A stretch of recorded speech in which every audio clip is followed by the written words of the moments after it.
Hello, welcome to our 2025 California Invasive Species Action Week, our lunchtime talks. My name is Beatrice Noboa Berman.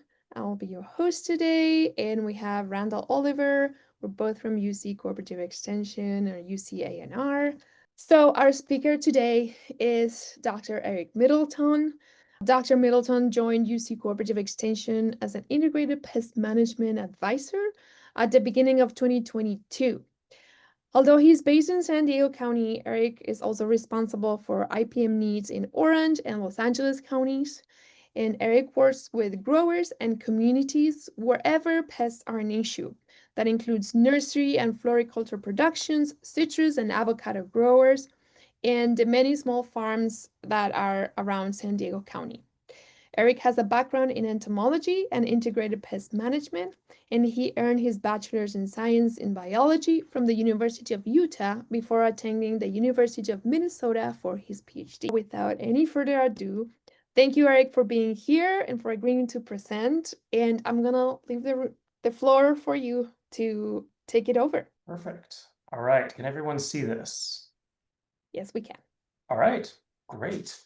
Well, yeah, today we're going to be talking about two different pests that are problematic for both palms and eucalyptus. Respectively, we have South American palm weevil and then Paropsis adamaria, or also known as the Dotted Paropsine Leaf Beetle. So as an outline of all the stuff we're going to be covering today, because there's going to be a lot, I'm covering both of those two different pests. We're going to start off with South American palm weevil, talk a bit about identification, damage, and the current spread that's going through San Diego County of South American palm weevil. We'll then talk a little bit about current management options, and then spend some time talking about kind of what does the future hold and what are kind of the most promising methods of control moving forward for South American palm weevil. Then we'll talk a little bit about Paropsis adamaria, which is a pest of eucalyptus. Again, identification, damage, and spread. And then we'll talk about management options and the current insecticide research that I'm conducting along with one of the other advisors here at Cooperative Extension, Chris Sjogren. So let's start off with South American palm weevil, identification, damage, and the spread in South San Diego County. First and foremost, what does it look like? Pictured in the background here are basically all the different life stages of South American palm weevil, and going through the life cycle, we start off with the eggs. So females will lay eggs in the top of palm trees. They'll burrow in with their snout and then deposit eggs into the holes, as you can see here. That's about the size they are when placed on a penny. And females can lay between about 50 to 500 eggs in their lifetime. These then hatch into these larvae, which start to consume the growing tissue of the palm and the apical meristem. And these are pretty large grubs. You can see this one I'm holding in my hand right here. They're about 4 to 6 centimeters, or get up to around 2 inches long. They have these really large mandibles, which they use to chew through the palm fibers, and they don't have any distinctive legs. So they're pretty interesting, very large, very distinctive grubs. And then once they have matured enough, and there can be dozens of them in the crown of each palm tree, so there can be quite a few of them in each palm. Once they matured enough, they take these palm fibers and they spin them into a cocoon, which is kind of like a cigar-shaped cocoon, this really tightly woven thing, and inside of that, they pupate. And after they go through pupation, they will emerge as adults. And adults are these very large, robust black beetles. So again, around 2 inches long, about 1.5 to 2 inches long, with a very characteristic long snout. And it's pretty easy to tell them apart from other weevils and stuff like that, just because they're so much bigger. They're very, very large, and they also are quite strong flyers. So under correct circumstances, they can fly like up to 100 miles or so. They usually don't do that. They tend to stay a little bit closer to home, but they are very strong flyers if need be. And if you're trying to differentiate between males and females, it's actually quite easy, because you look at the rostrum or the nose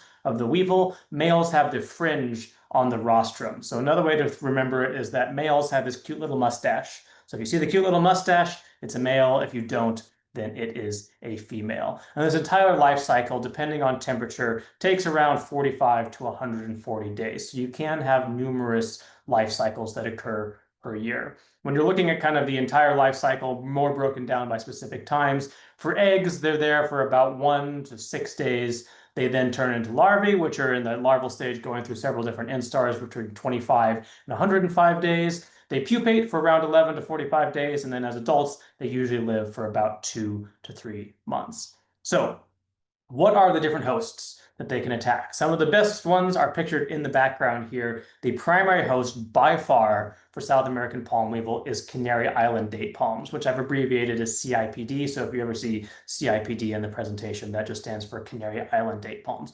Again, by far the most commonly attacked species. So well over 95% of all instances of palm weevil attacking different trees is Canary Island date palms. That being said, other species are also suitable hosts and tend to be becoming more common, potentially because the Canary Island date palms are all being killed off by South American palm weevil here in San Diego County, or also just because there's more weevils and they're sort of expanding their range a little bit. So other palms that are susceptible are Chilean wine palms, Bismarck palms, king and queen palms, Guadalupe fan palms, majesty palms, reclinata palms, bootia palms, Paragibae date palms like Phoenix dactyliphora, pygmy date palms, so the Robelinis, sago palm, acai palm, and then also, kind of interestingly and found relatively recently, they can also attack and live on giant bird of paradise. So that one seems to be a little bit more incidental, but it is an interesting find, and it speaks to the fact that these weevils can feed on a whole bunch of different things, even though they tend to attack Canary Island date palms.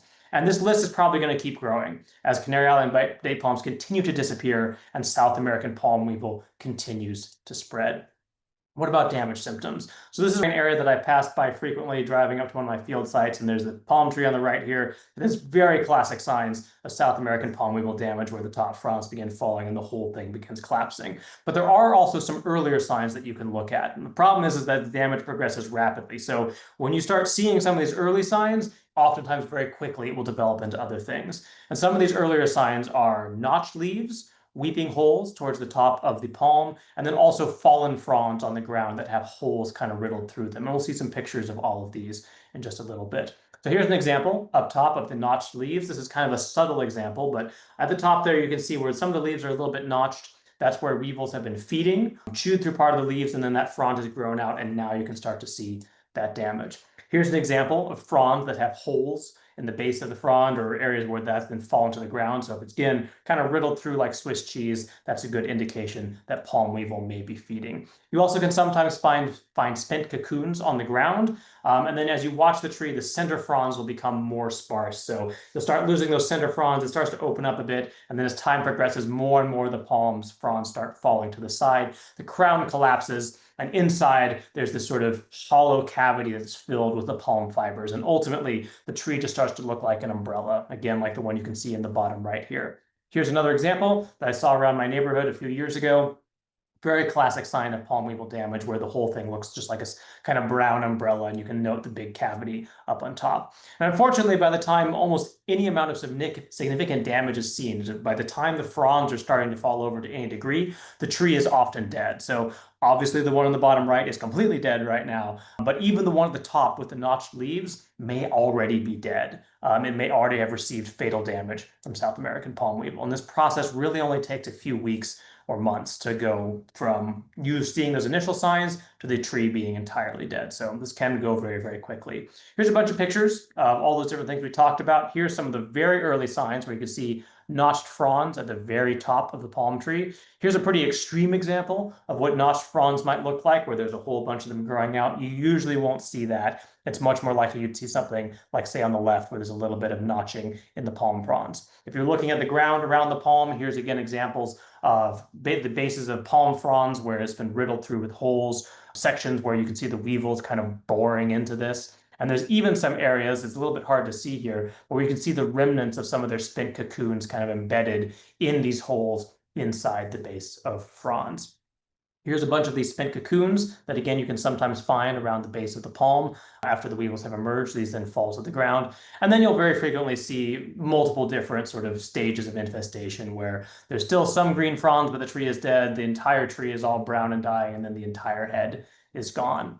Here's another example that I saw from a golf course up in Rancho Bernardo, where if you count it, there's a whole bunch of dead Canary Island date palms in the back here, almost all of them. And as I was taking this picture, a weevil actually flew right on by me. So they definitely were present in the area and reproducing quite well. Here's another example that I saw in my old neighborhood. This is that picture with the notched frond up at top. This is from September 2022. And here's the same tree in February 2023. So again, all this to say is that the damage can progress very, very rapidly from those very early signs of a weevil infestation to the tree being completely and obviously totally dead. And again, if we're looking at the top of the tree, here's one that had fallen over where you can see that's hollow filled with sort of these palm fibers. This is definitely an older one. Here's a fresher one that was just cut down, and you can see all those palm fibers spilling out of that cavity inside. And of course, ultimately, you get a whole bunch of trees that look like this, where the entire thing is dead and it's all fallen over. So that's generally what you're looking for when it comes to damage. But what about sort of what's happened with South American palm weevil in San Diego County? Because currently, that's the only county that is established in here in California. So it was officially detected in the county back in 2011 and had been moving north through Mexico for a little while, sort of hopping from areas with palm to areas with palm, moving its way up the coast from South America, where it is originally native. And unfortunately, when it appeared in 2011, this happened to coincide with a red palm weevil infestation in LA. Red palm weevil being very, very similar to South American palm weevil. A lot of time and energy was understandably devoted to the red palm weevil in LA. That meant, though, that there was fewer resources and generally less response to the palm weevil that was then coming up into San Diego County at the same time. It has since been spreading pretty consistently, generally speaking, a little bit slow, but it started to take off a little bit more. But it has been steadily spreading throughout the county since then. And generally speaking, in areas where the South American palm weevil has been established for a while, it causes around 70% mortality of Canary Island date palms. Again, this is a picture from my old neighborhood where a bunch of palm trees were dying because of Canary Island date palm. And this can be a very significant economic burden to residents because mature Canary Island date palms, first of all, it's a feature part of your landscape usually, but they can just be very expensive in their own right. So about $500 per foot of height is a general estimate for kind of what these trees are worth, especially if you're, say, trying to sell them to fancy casinos that want to put in mature trees. And right now, South American palm weevil is currently a B-rated pest. So there's very little official control efforts or quarantine measures, and that's partially because the cat's kind of out of the bag at this point, at least in San Diego County. Palm weevil is just about everywhere, and then a lot of other places, while they don't have official quarantines or other things, are now trying to prepare for it coming in, which we'll also talk a little bit about later. What about where it actually is present in San Diego County? Here's kind of a timeline starting in 2019. These are data taken from Aguilar Plant Care. So they're a company that helps deal with the South American palm weevil and have been also sort of tracking where it is throughout the county. So all these red dots indicate different finds, trees that have been hit by South American palm weevil. This is 2019. Here's 2020. You can see it jumped up, started hitting La Jolla. It's then spreading north, really starting to pop up around Rancho Santa Fe, kind of Encinitas area. Here it's spreading more and more through 2022. Now it's getting up more towards Carlsbad, Oceanside, et cetera, and then it's really popping up there in 2024.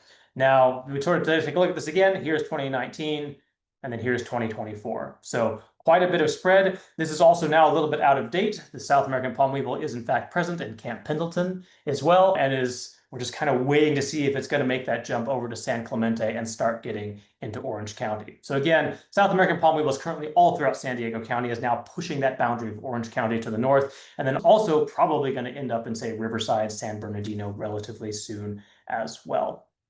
So with that in mind, there's a number of different interesting varying perspectives on this that I think is pretty important to talk about because from the landscape perspective, South American palm weevil is obviously a very highly damaging pest. This is very problematic for residents or people who have Canary Island date palms in their landscaping. For other sectors of the economy and the areas in Southern California, there's also the date industry, say in the Coachella Valley. Here, South American palm weevil is kind of this looming threat, this great concern that's on the horizon because they grow a lot of dates there.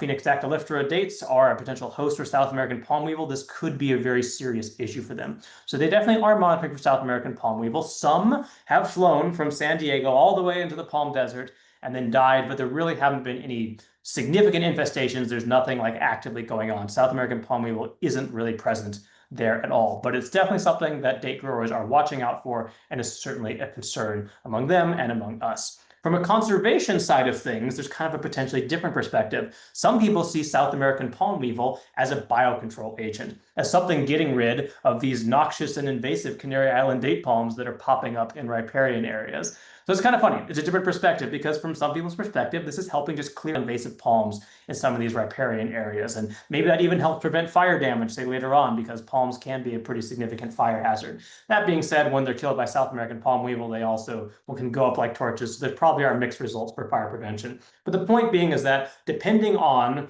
where you are and what exactly you're most concerned about, there's a number of different ways to view South American palm weevil. Okay, let's talk then about current management options, because for most different people and for most residents of California, this is a pretty serious pest.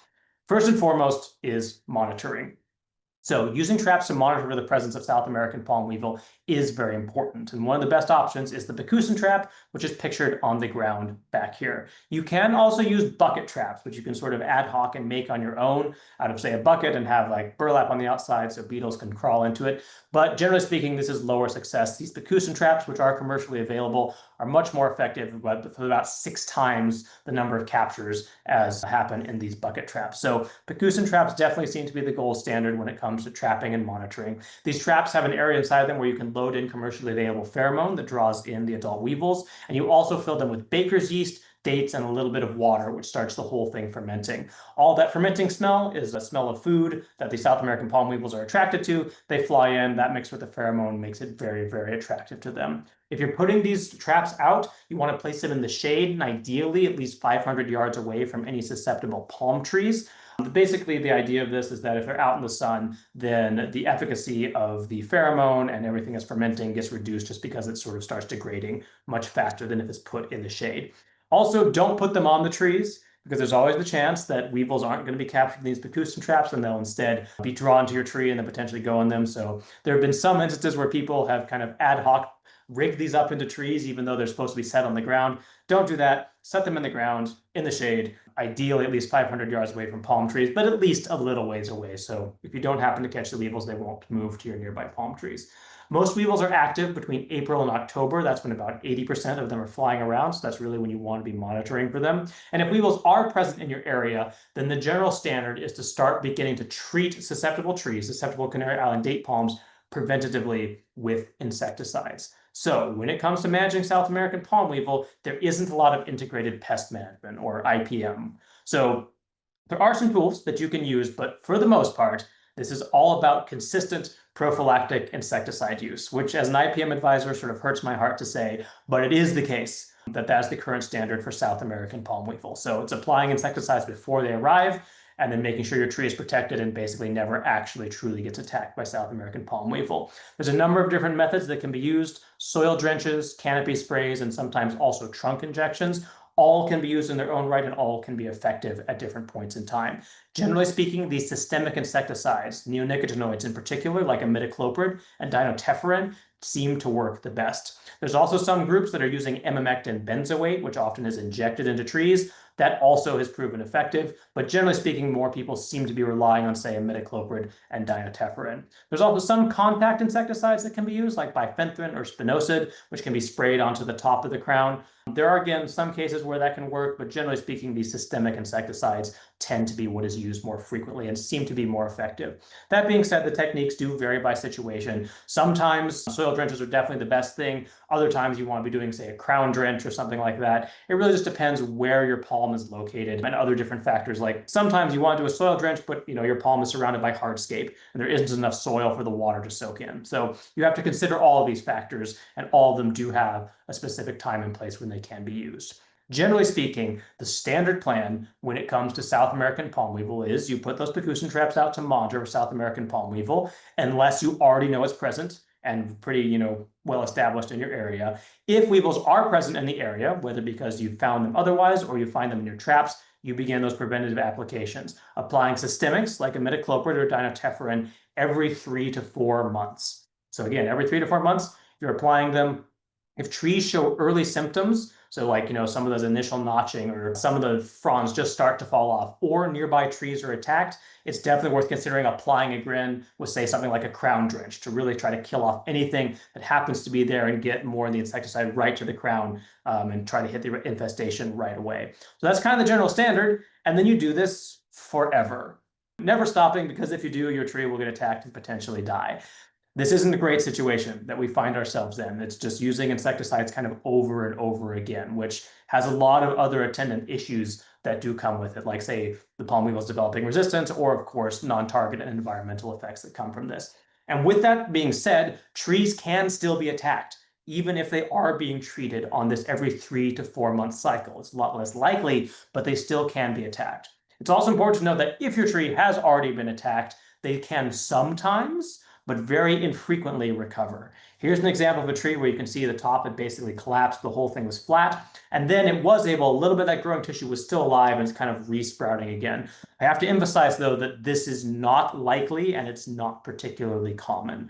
And so basically, if someone is telling you that this is a pretty sure thing that the tree can recover, especially after you've seen pretty significant signs of damage, it's not very likely. And basically everything we've seen indicates that most of the times the trees are going to die. So prophylactic, preventative treatments are definitely the way to go. And of course, if your tree is dead, you do have to worry about removal and disposal of the dead and infested palm trees, because this is all quite important for safety for a number of different reasons. Fronds will start falling off the tree once they're dead, especially. They have sharp spines on them. They can also be heavy, so that's a safety issue as well. And more importantly, the entire head of the palm starts to become unstable after the palm weevils have killed the tree. So in windstorms or stuff like that, the palm head can fall off, crush people. I think there have been some instances where it's crushed cars. I don't think it's ever fallen on someone, at least not that I've heard of, but it certainly is a hazard. And it's a very important thing to keep in mind. So once the tree is dead, and it's, usually is killed if it gets infested by South American palm weevil, you want to cut it down, you want it removed,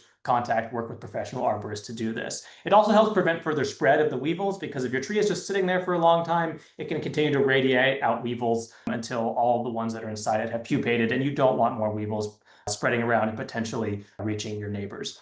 Ideally, you want to chip the remains of the tree to kill off any weevils that are present inside of it. That is, again, sometimes a little bit tricky, but that is kind of the standard, and it definitely is better to do than just, say, bringing the pieces to a dump where then the weevils could potentially come out further.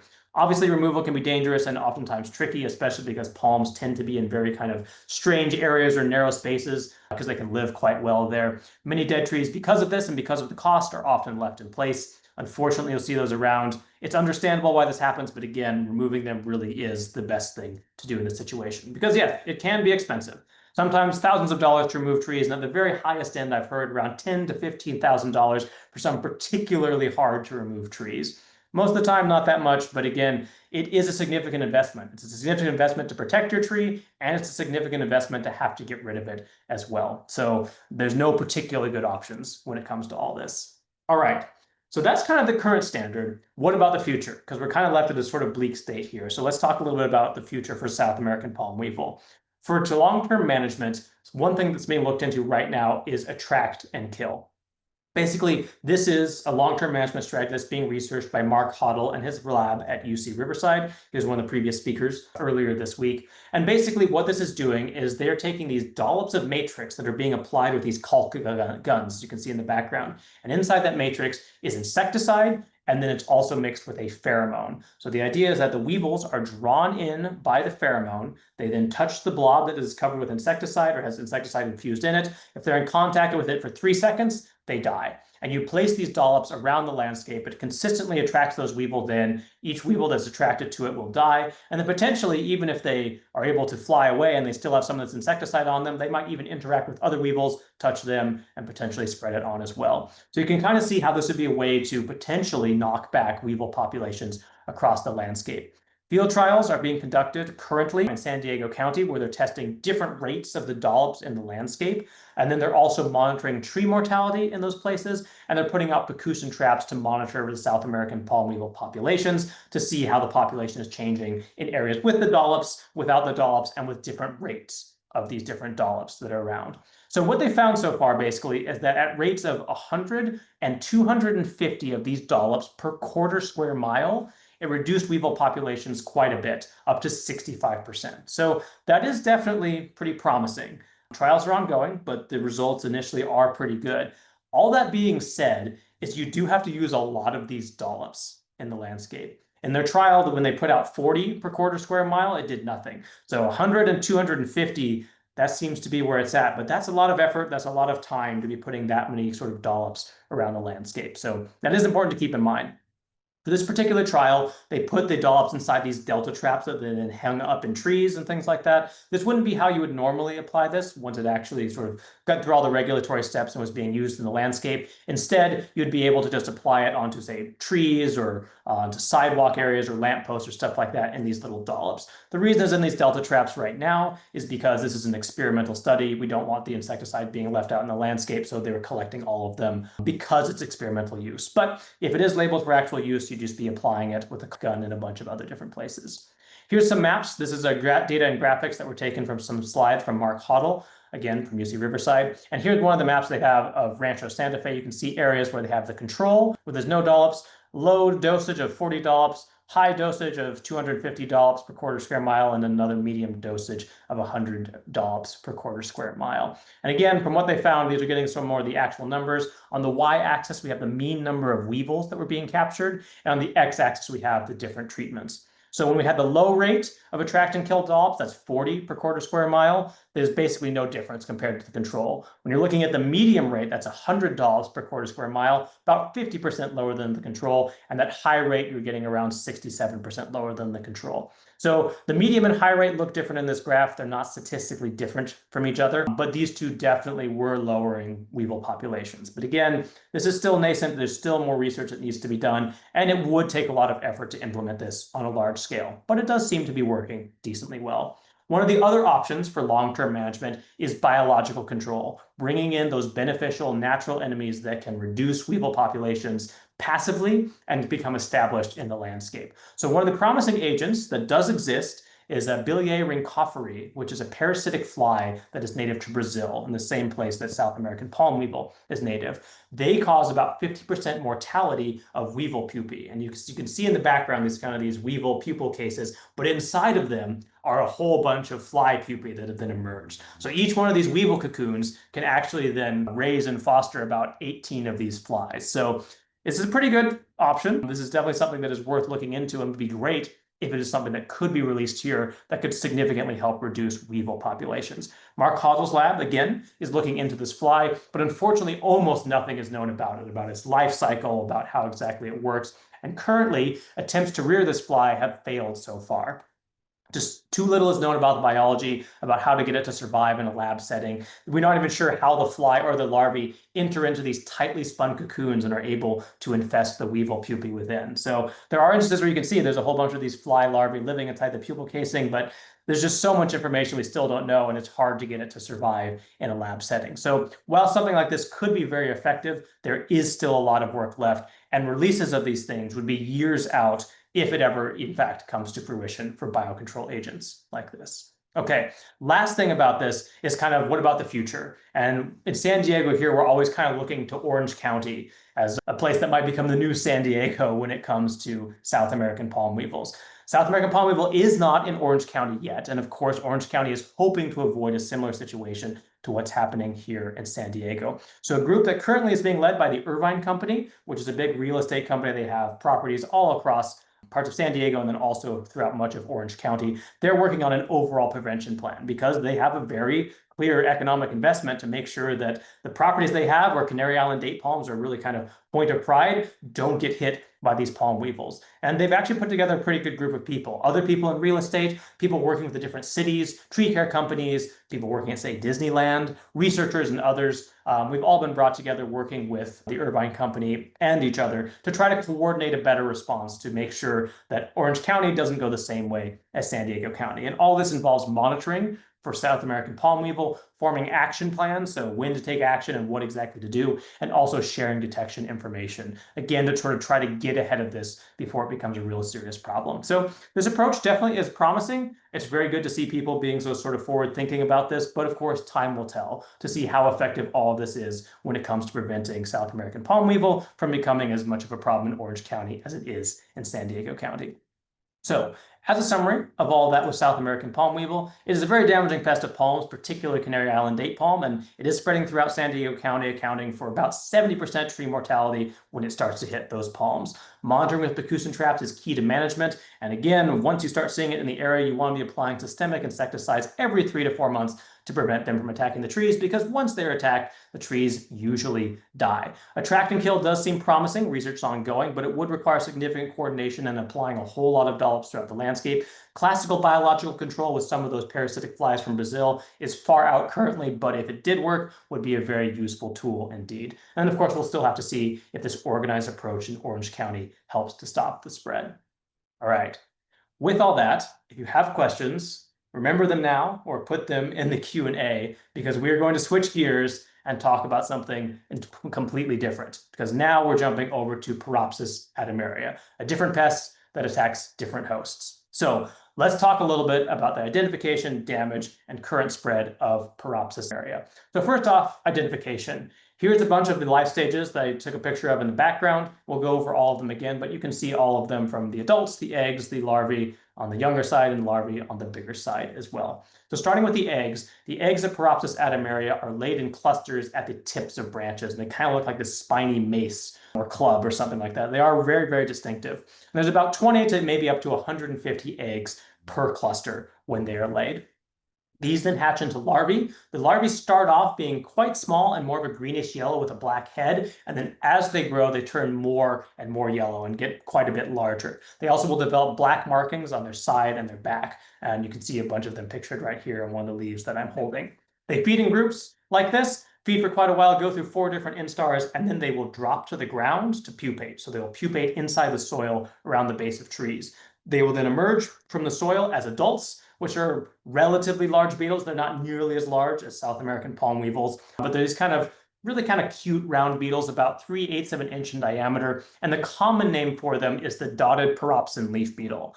I don't like using that common name because it's long. It's not even shorter than Paropsis adamaria. So I just generally call them just adamaria, but the common name for them is also Dotted Paropsine Leaf Beetle. And they're called that because they're covered in these little small spots all over their backs. And then they also, in this case, it's hiding, but oftentimes if you see them, they'll have these long filamentous antennae that you can see pretty well that they move around as they are crawling around on plants. Here's a couple more pictures of all the different life stages. Here's what an egg cluster looks like, and you can see my hand there for a little bit of scale. Again, they're laid at the tip of little branches. Here's a bunch of the larvae, some of the more mature ones where they have a more yellow color and black markings on the side and also on their back, again, feeding in clusters.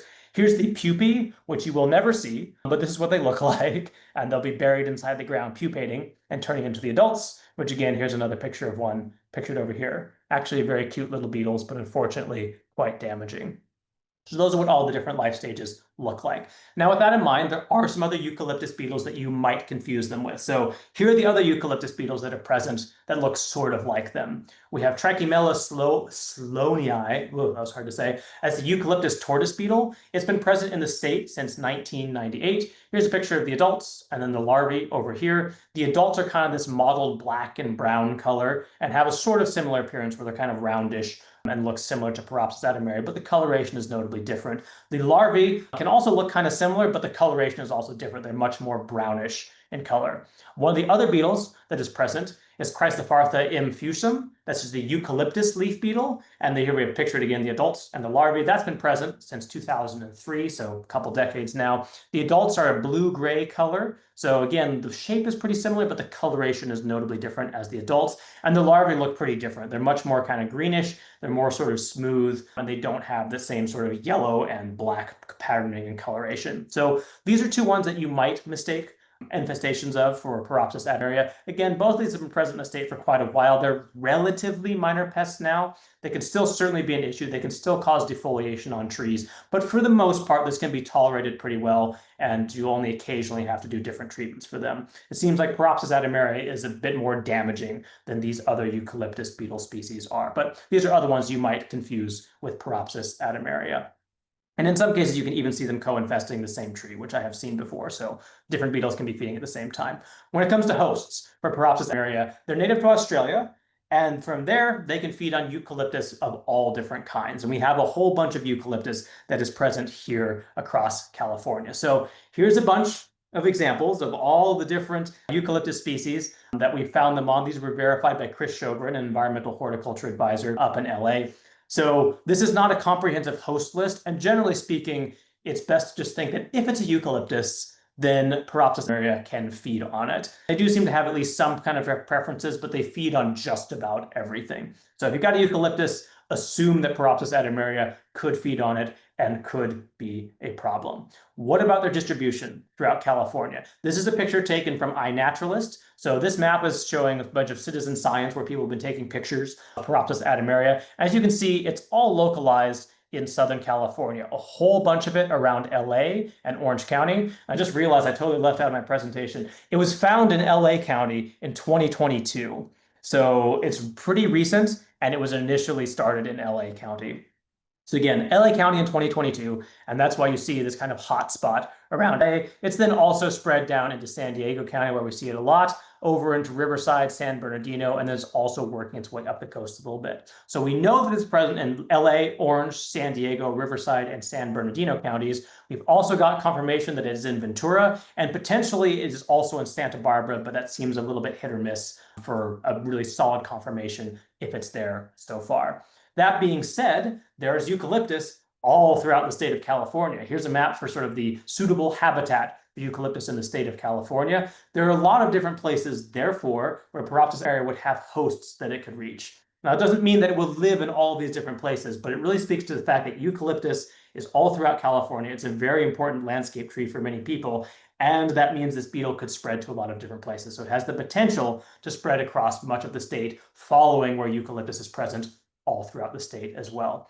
What kind of damage does it leave behind? You can see this picture in the background that I took, where it looks like someone's taken a hole puncher to a whole bunch of the leaves in the background. Basically, both the adults and the larvae feed on eucalyptus foliage, and they're especially attracted to new growth. So new growth, they'll go there, they'll feed on that in particular, but they also can feed on older leaves. And if you see this picture on the right-hand side of that tree is where the Paropsis adamaria have been feeding. You can see that the foliage is much more sparse and looks in much worse shape on that side. Feeding can definitely harm the appearance of the tree, so it certainly can be problematic in that way. And in bad infestations, you really can get very significant defoliation of trees, where the tree really starts to lose quite a few of its leaves. Now, there's some cases of trees in Orange County and LA where they've been completely defoliated. The whole thing is basically naked because the beetles have eaten all of the leaves. And of course, repeated leaf loss like this can badly harm or even kill trees because they lose the ability to photosynthesize. They obviously need those leaves in order to produce food and sugars, etc. So this can be quite serious if it happens over and over again, or if the defoliation is severe, which Paropsis area can certainly do.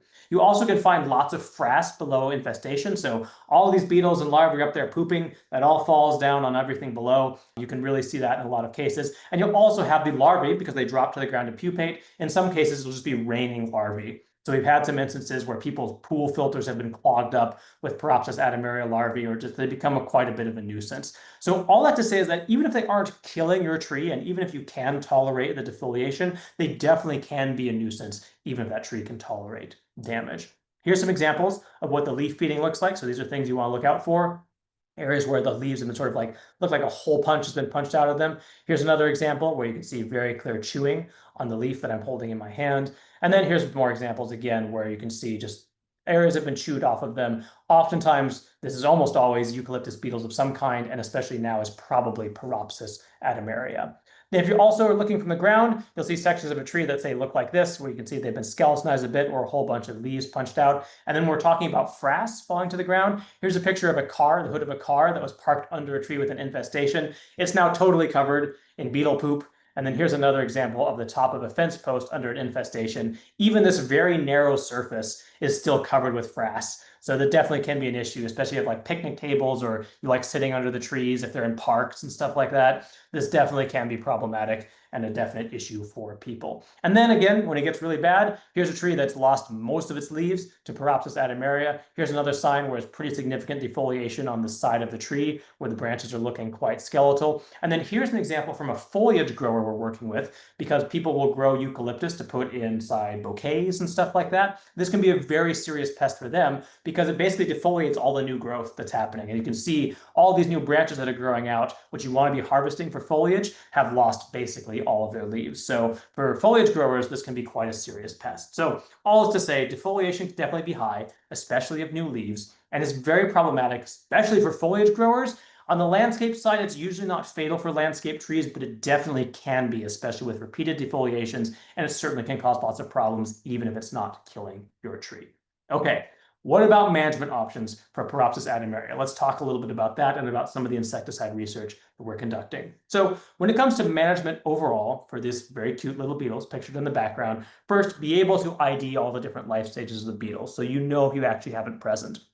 Check for adults, check for larvae, and check for eggs, especially on these low branches that you can reach and you can see. So again, here's some of the adults pictured in the middle. Here's some of the larvae pictured on the right-hand side. You also want to be monitoring for those signs of defoliation and chewed leaves, seeing if they're happening. The earlier you catch it, the more likely you are to be able to do something about that. And of course, frass is also a great early indicator. If you see a whole bunch of frass, that beetle poop all over a deck or some area under a tree, it's a really good sign that there's an infestation that's happening high above your head. Because sometimes, of course, the branches of the tree are too far up, you can't see the beetles at all. But if you see the frass there, you can know that they are present. Generally speaking, you want to keep your trees well watered and healthy. That's always really great standard advice for preventing pest issues from really getting out of hand, because the more healthy and robust and well watered and well maintained your tree is, the less likely it is to be susceptible to pests in the first place. And additionally, the more likely it is to be able to tolerate any damage that happens to it. Another thing you want to do is try to avoid too much fertilizer, say during the summer, because that'll push out new growth. And these beetles are most active during these hotter summer months. So spring to summer is when they're most active. So try not to fertilize your tree too much then, because then you get a bunch of new growth being pushed out and the beetles are more likely to target it. In most cases, as residents, I would say try to tolerate most of the damage you have from these beetles. Infestations are usually the worst in late spring through summer, and they're usually not too bad in other parts of the year. Although that depends, and in parts of Orange County and LA, there definitely can be present and problematic all throughout the year. But usually, if the infestation isn't terrible, the tree survives the damage pretty well. So for residents, usually the best option is to do nothing unless it's starting to get out of hand. You can also then consider pruning low, heavily infested limbs, especially if they've lost a bunch of leaves or if there's a whole bunch of beetles on them, or if you try to prevent an infestation that way, you could also do something like that. Okay, so tolerate the damage in general, but what if you need to actually do something about this? You want to take some more direct action. On smaller trees, so very young ones, or if you're foliage growers, sometimes you could pick off the infestation by hand, seeing all these larvae or beetles and stripping them off. You could also try to blast the larvae off with water as well. Again, really only practical and feasible on quite small trees. Also know that the beetles pupate in the ground. So if it is a problem, you could consider tarping under your trees, and when the beetles are kind of raining from the sky, try to suppress their populations and make sure that they aren't reproducing, able to pupate in the ground and emerge again. Again, lots of problems with that. That's a lot of effort, a lot of sort of monitoring you have to do as well. And putting a big tarp under your eucalyptus might also be impractical. Another thing to consider is that if the damage from these beetles is regular and severe, you can always consider replacing the tree. Many residents prefer non-eucalyptus trees. There's entire groups of people who will tell you about all the horrors of eucalyptus and how you should plant something else. Natives, of course, are always an option. All of this being said, the above methods clearly all have very significant limitations and are only applicable in certain situations for certain people. So insecticides are also definitely an option that can be utilized for severe infestations. So this is something that we want to look into a little bit more and do a little bit more research on what different insecticides would work best against Paropsis adamaria, because a little research had been done on previous eucalyptus beetles. There'd been a little bit. Some work had been conducted in commercial eucalyptus groves, but for the most part, there wasn't too much. What they had found, though, was that drenches of those neonicotinoids, the same ones that are used against South American palm weevil, like dinotefuran and imidacloprid, were effective. And they also found that foliar applications, so spraying this sort of foliage with something like pyrethrins, also would work. So those are kind of the options that existed for these other eucalyptus beetles. We want to validate that previous work and see if it also applied to Paropsis adamaria, and also do things in a little more robust manner and get a bit better data on all of this. So again, this is something I'm working on with Chris Sjogren, that environmental horticulture advisor from LA. And we are conducting some trials at Taza Creek Orchard. They're a grower that produces foliage eucalyptus. And we are also working in conjunction with Aguilar Plant Care. They provide the equipment to apply these pesticides and also the labor. So a very big thank you to both of our collaborators who were able to make all of this possible, both Taza Creek Orchard and Aguilar Plant Care. So one of the first things we looked at was spinosad. Spinosad would be applied as a foliar application. And this is a potentially organic option. The one we were looking at was Entrust, which was organic, and it's generally not too harsh on other beneficials. So it's something that you can apply and usually doesn't harm as many things like pollinators or other predators as much, although it still certainly can. And what we were doing is we were applying to trees that were already infested with Paropsis adamaria larvae. So in this graph, you can see the effect of spinosad on Paropsis adamaria larvae. The line in red is the control, so untreated control, and the line in blue is when we applied spinosad. You can see on day 0, the populations are pretty similar, and then the spinosad dropped down to 0, whereas the control still had a significant number of larvae present. So spinosad killed all the larvae present. It protected trees for 7 days, which is only as long as we were measuring them, but likely would probably continue to protect the trees for longer, or at least it killed off all the larvae, so there wouldn't be larvae feeding for a longer time. So this seems to be an effective treatment, again, spraying on the foliage for trees that were already infested. What about as preventative treatments, though? We also want to look at neonicotinoids. Drenches of neonicotinoids like dinotefrin and imidacloprid should provide long-term protection and prevent damage. So we applied these to trees before Paropsis adamaria arrived. So here on these axes, this is the number of Paropsis larvae found on trees, and on the x-axis we have different months going through time, and we have the different treatments in these different colors. So here, we applied these in November, but the beetles aren't really active during this time. So there weren't any beetle populations even in the control until we applied them again in April as the population started to spike. And here you can see the control, the numbers of larvae have gone up, but in the 2 other treatments with dinotefrin and imidacloprid, nothing is happening. So no beetles are present at all on those trees. A similar type of thing we're seeing with damage, which is what this graph on the right-hand side is now. The damage score from 1 to 5, 5 being really bad, 1 being not too bad, is on the y-axis. And here, damage, we could see some damage on all the trees that was left over from the previous summer. So this isn't new damage that we're seeing right here. But then we go down into April. This is when the trees have sort of lost some of their other leaves. And here you can see then when we apply it again, beetle populations start to rise. The control is getting significant damage, whereas the dinotefrin and imidacloprid treatments have very, very little damage in comparison. So the experiment is ongoing, but currently both imidacloprid and dinotefrin prevent almost all beetles from feeding and prevent almost all damage. We're also doing some in-lab trials with these neonicotinoids where we're feeding adult beetles and larvae some of these treated leaves. We've done 10 adults and 10 larvae per treatment. Here you can see the larvae in their little jail cells back there put in with eucalyptus leaves to try to make them eat them. And basically, we're seeing what percentage of the adults were live 3 days later and what percentage of the larvae were alive 3 days later when fed untreated leaves in the control or leaves treated with dinotefrin and imidacloprid. And what we found is that for adults, almost all of them survived with the control, and basically none of them survived in the 2 treatments. And the same thing is true with the larvae. Most survive in the control, basically none survive in the other treatments. And we see the same thing. In the control, they're eating a whole bunch of the leaves. In the 2 treatments, they eat a little bit of the leaf, and then they go up in a corner and they start trembling and die. So the treatments kill the adults and larvae after minor feeding, and this supports our field data that these 2 systemic insecticides are effective against Paropsis adamaria. One last thing, when it comes to long-term management, of course, there are downsides to using insecticides. They have to be applied by professionals. Foliar applications are often impractical in the landscape, not always, but oftentimes. And neonicotinoids have issues of their own. They can harm pollinators. They require consistent preventative use. There is biological control possible for long-term management. In Australia, the native range of this pest, there are tachinid flies and parasitoid wasps, which are pretty important for keeping these in check. They do require significant vetting and research first, however. So Chris Rogan and I, again, applied for funding for our pesticide and preliminary work, so stay tuned for some of those future results. So sort of comparing and contrasting these 2 to end with. Both of these pests are invasive pests of non-native trees. They're present in Southern California, but certainly could start to spread north and become more problems in other areas. South American palm weevil is extremely damaging. You want to take action immediately. Paropsis adamaria is less damaging. For the most part, you should monitor and tolerate the damage, usually unless it starts to get out of hand.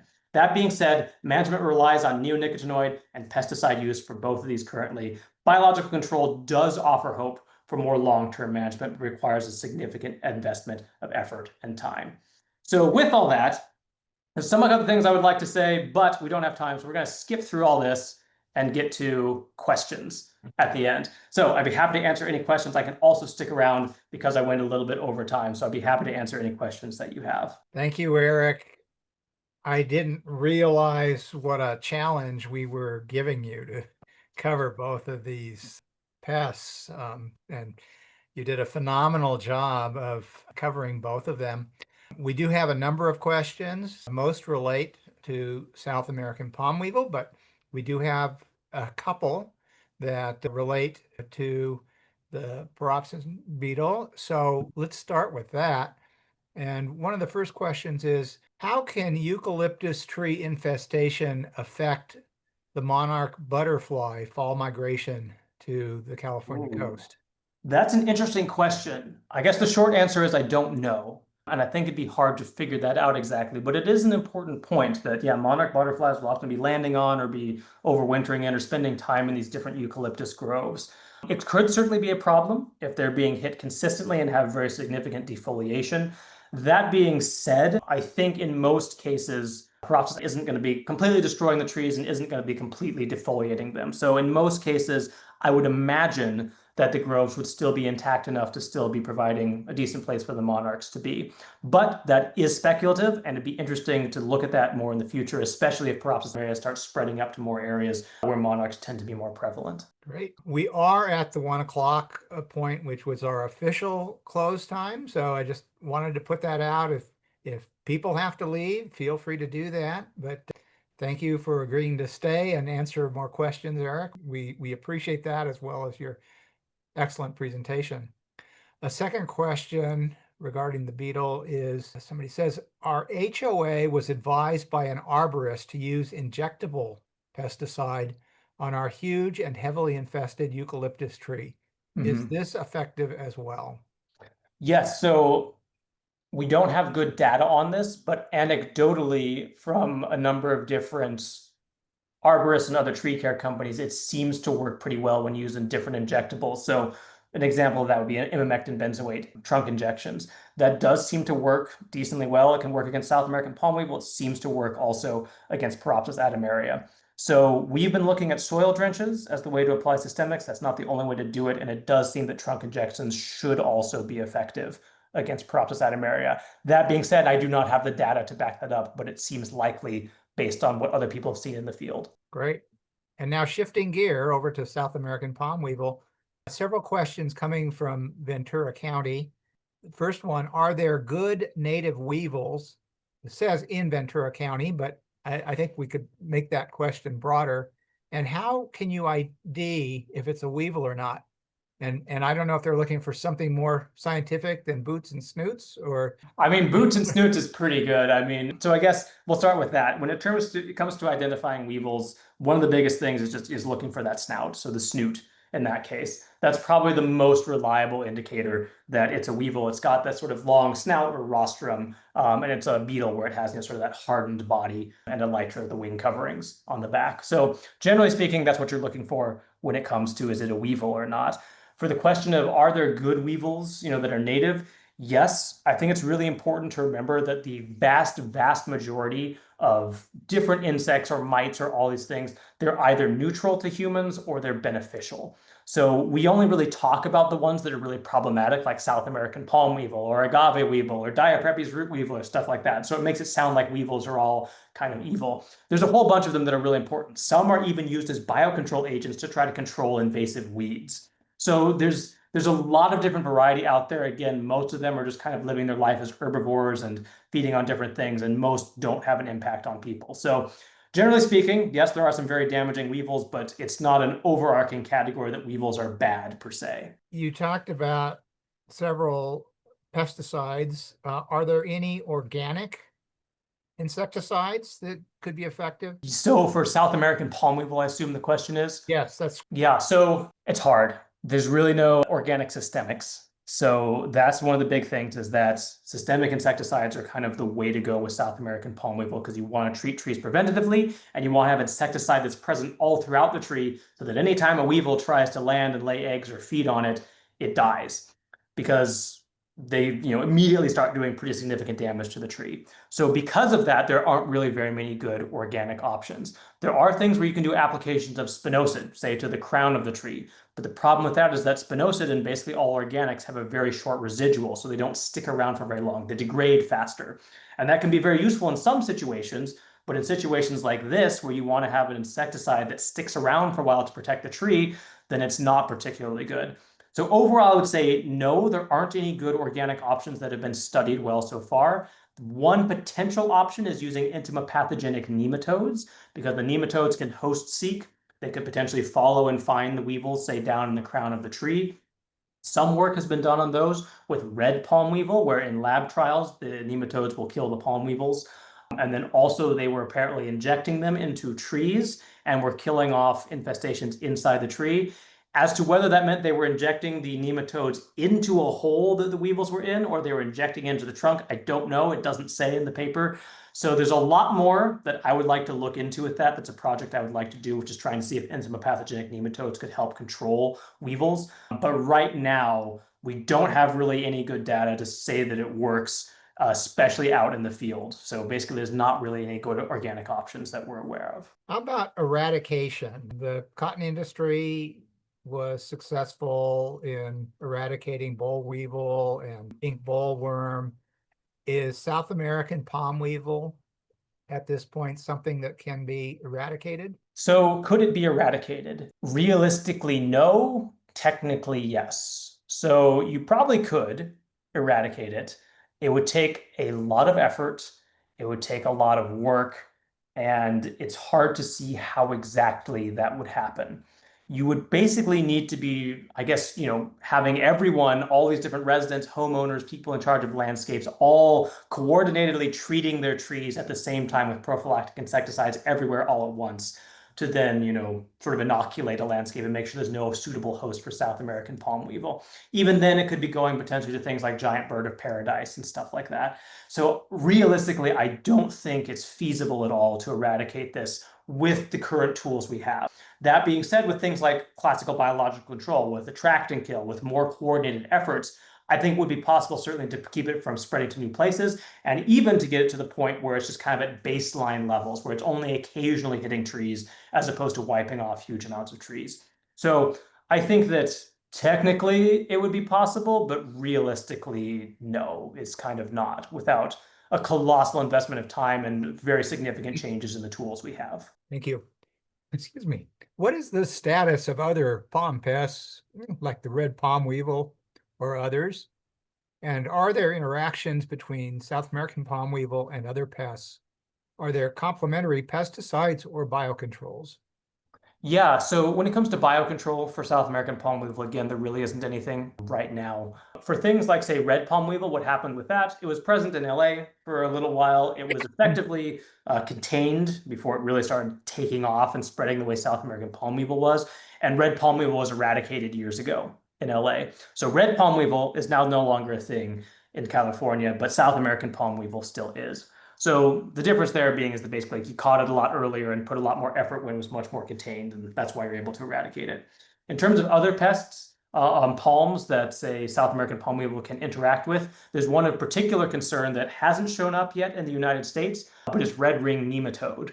And that basically can be carried by these palm weevils, and that once they get it into a tree, the nematodes will infest the tree, and it causes this like red ring that sort of appears in the vascular tissue of the tree and is basically 100% fatal to the tree as well. Now, that's kind of overkill because the weevil already does that, but that is a potential sort of complementary pest that we don't have here yet, but that is a potential option that could work with South American palm weevil. In terms of like control methods that work for South American palm weevil and other things, generally speaking, I mean, basically all different insects that would be attacking the tree could be simultaneously managed with different neonicotinoids that you're already using against South American palm weevil. But in terms of pests like that, South American palm weevil is by far the biggest issue. There's also diseases like fusarium and stuff like that, which certainly can be problematic. But again, from sort of the insect pest perspective, it's basically palm weevil. Great. So we've got a question about whether you or any of your colleagues will be organizing a South American palm weevil training in San Diego this year. Yes, so that's something that Mark Hoddle and I have been talking about. We'll have to see how schedule works out, but we are definitely tentatively thinking of doing another one sort of in the same time frame as years previous, which is in October. So keep an eye out for that. I'm not positive that we're going to go through with it, but that is the general plan, is to try to set up another training, which is like a half-day workshop going over state of the science for South American palm weevil and stuff like that, probably in October. So stay tuned for that. Okay. And can you provide any comments on agave weevil, which we've experienced in Orange County? Yes, so agave weevil similarly doesn't have a ton of research done into it, and generally speaking, the management is very similar with prophylactic systemic insecticide use. The challenges of agave weevil are very similar to that of South American palm weevil, where it's kind of burrowed deep inside the plant, and you usually don't start seeing symptoms until your plant is already basically dead. So you want to keep an eye out for early signs and symptoms, like looking for any of those boreholes, weeping boreholes that come from agave weevil. If you do find the plant and it has an infestation, get rid of it, dig out the surrounding soil because there'll be weevils and larvae potentially down in the soil a little bit. And then make sure you dispose of it a little ways away so the weevils don't wander over. Apparently, weevils don't fly, unlike South American palm weevils, which do fly. So potentially trying to set up like physical barriers might work. Again, that's speculative. That's something I want to look into a little bit more, is how to manage agave weevils as well. Systemic insecticides are definitely the way to go, though, so doing preventative applications of those.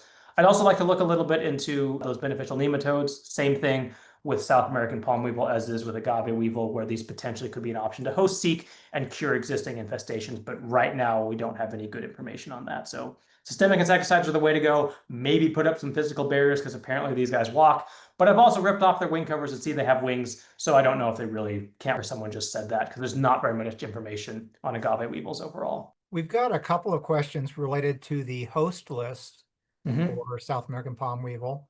One is, do the weevils attack Washingtonias? So yeah, I guess we'll start there. I believe they have been, I'm not positive on this, I believe they've been documented attacking Washingtonias, but it's not at all a preferred host. So in terms of like, sort of the different fan palm things, they're not very good hosts for South American palm weevil. What they really like is like the big head with the big apical meristem that's like a bunch of growing tissue that's present on these bigger palms like Canary Island date palms. So they much prefer to go after those. They will sometimes attack these kind of smaller palms and stuff like that. So for the most part, Washingtonias, I wouldn't really be worrying about it, but I'd keep an eye on them just in case. Okay, a second question on that general topic. Can you clarify, sago palm is on the list of susceptible hosts. It's listed on the website as well, but sago palm is a cycad. Do you think that it refers to Cycas revoluta? And are we talking about other cycad species being susceptible to South American palm weevil as well? Yeah. So for that specific question, I'm not sure what the exact species is that it's referring to.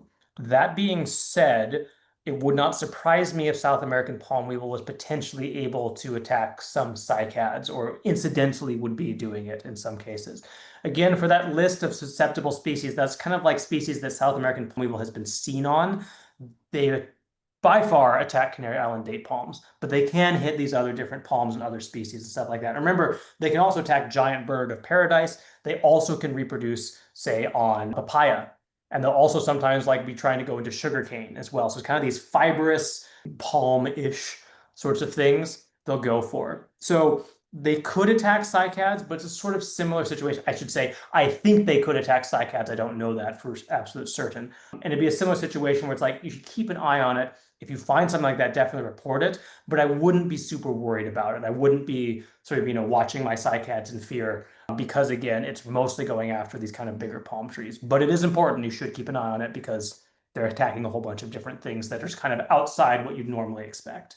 What does the damage on a giant bird of paradise look like? Yeah, so it's again kind of hard to say if there's like classic signs of damage, what it looks like, because it's a pretty incidental thing. But it seems like there's kind of this hole that's kind of bored through it. The sort of tops will be collapsing a little bit, sort of similar to with the palms. I mean, it doesn't look like a palm tree, but the top will be collapsing and there'll be sort of holes bored through it in certain areas that are oozing out more fluid. And then if you're looking, you might find like, weevil larvae, these big grubs with those large mandibles inside.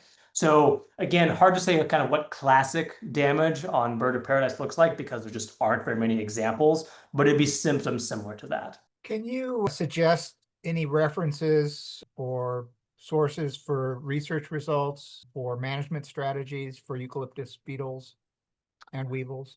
Yeah, so for eucalyptus beetles, not really, because there's not very much of it, which is why we're doing that.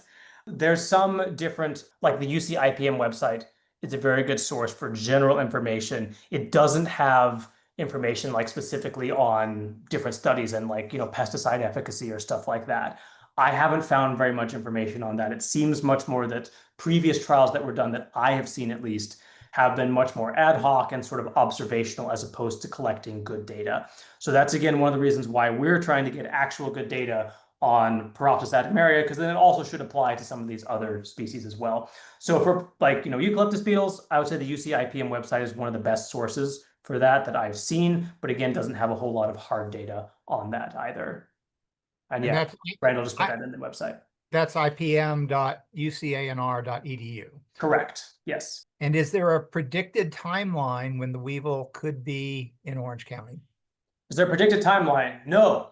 Could be there now. Basically, whenever I drive up to Orange County, I'm driving to San Clemente. There's a whole bunch of Canary Island date palms that I'm kind of keeping an eye on and seeing what might be there. There isn't a good predicted timeline. There's traps out kind of at the border of Orange County trying to see when it might show up. Again, it's present in Camp Pendleton, and it seems to be hitting a lot of trees on the golf course in Camp Pendleton, which means that it's probably you're getting some adults that are starting to, shoot out and go into Orange County. So there's no predicted timeline other than to say be vigilant, and it could be soon or it could be a while. But I would err on the side of I would expect something to start happening a little bit sooner rather than later. All right. And one last question.